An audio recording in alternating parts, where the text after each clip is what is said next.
You are listening to the Coins, Currency, and American History podcast, presented by Littleton Coin Company. Every great civilization leaves behind its ruins, its art, and its heroes. But the story of America can be told through something smaller, something we can hold in our hands. A coin. Coins are the fingerprints of a nation. This is the story of the United States of America. From colonies to social experiment to global economic leader. There are moments when a country discovers what it truly is. The War of 1812 is one of those moments. Often remembered as a minor conflict, it was anything but. The war revealed that the United States was not a single unified nation with a shared experience. It was three Americas, each living the war through a different lens, each forming a different idea of what the country should become. And the fissures exposed would echo all the way to the Civil War. In June of 1812, President James Madison declared war on Great Britain. Across the South and West, celebrations erupted. Newspapers cast it as a second war for independence. But in New England, the response was anger, fear, and disbelief.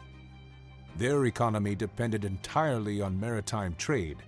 Their ships sailed global routes controlled by Britain. Their prosperity relied not on land or honor, but on open seas and steady commerce. To many in New England, this war felt forced upon them by politicians who did not understand the fragility of a coastal economy. They felt unrepresented, unheard, and unprotected.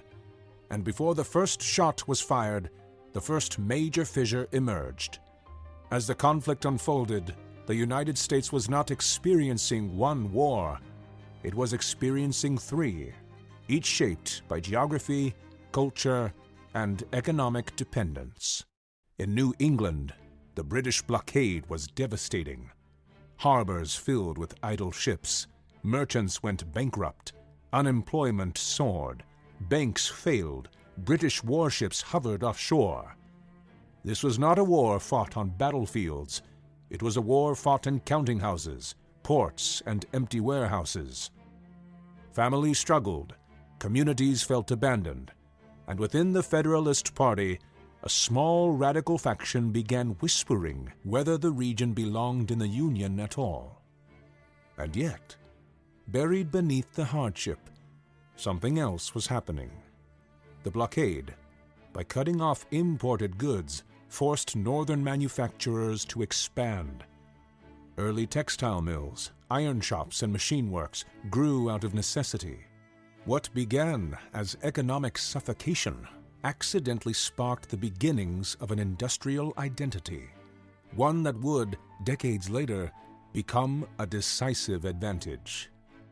In the South, life looked entirely different. Plantations continued producing crops. Communities remained intact. Trade routes were disrupted but not destroyed. Here, the war became a fight for national honor.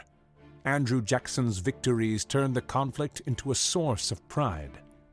The South embraced the war not as a threat, but as a test of American resolve. Where New England questioned the war, the South rallied around it. Where the North saw collapse, the South saw purpose. This was the second fissure. For the West, Ohio, Kentucky, Tennessee, Indiana, the war took on a third form. Native confederacies, armed in part by the British, resisted American expansion. Settlers feared raids. Frontier towns fortified themselves. To the west, the war was about safety and land, about protecting families and pushing the frontier outward. This region became one of the war's strongest supporters. The third fissure deepened. By late 1814, New England had reached its limit. The blockade strangled trade. Half its merchant fleet lay idle. The region felt punished by a war it never wanted. At the Hartford Convention, delegates debated constitutional reforms and protections for states whose economies were collapsing. A radical minority floated the idea of secession, not New England as a whole, but enough voices to reveal how deep the fracture had become. Out of the ruins, a new North emerges. Before any movement took shape, the news arrived. Peace at Ghent, Jackson's victory at New Orleans, a national wave of relief and pride. The crisis passed, but the fissure remained.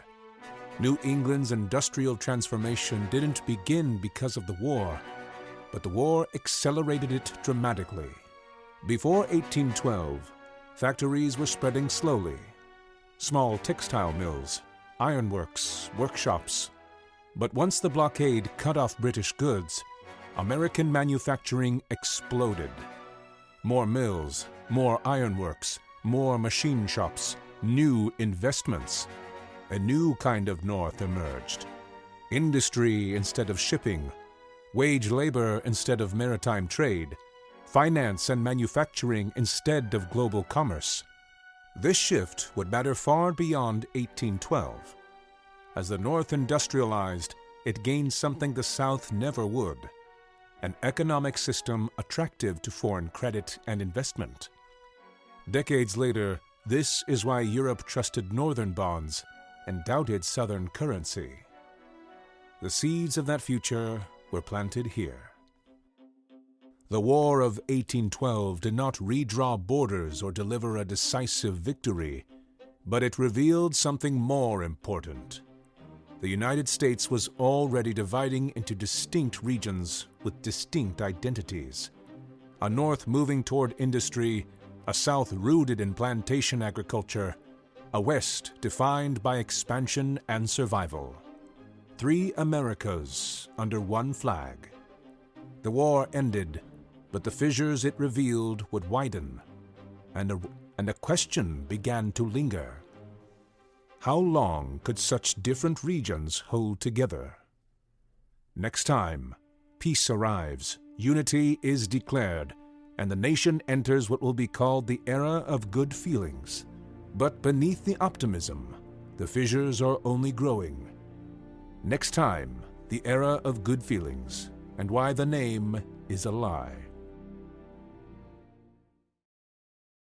We hope you've enjoyed this episode of the Coins, Currency, and American History podcast presented by Littleton Coin Company. You can find out more about coins and currency in our free Learn Center at www.littletoncoin.com/learn. It's filled with fascinating facts about U.S. coins, world coins, ancient coins, paper money, and more, as well as helpful tips for collectors of all levels. You'll even find free collector guides, checklists, and virtual albums to help you get started and keep track of your growing collection. And while you're there, be sure to check out our online store. Visit www.littletoncoin.com today.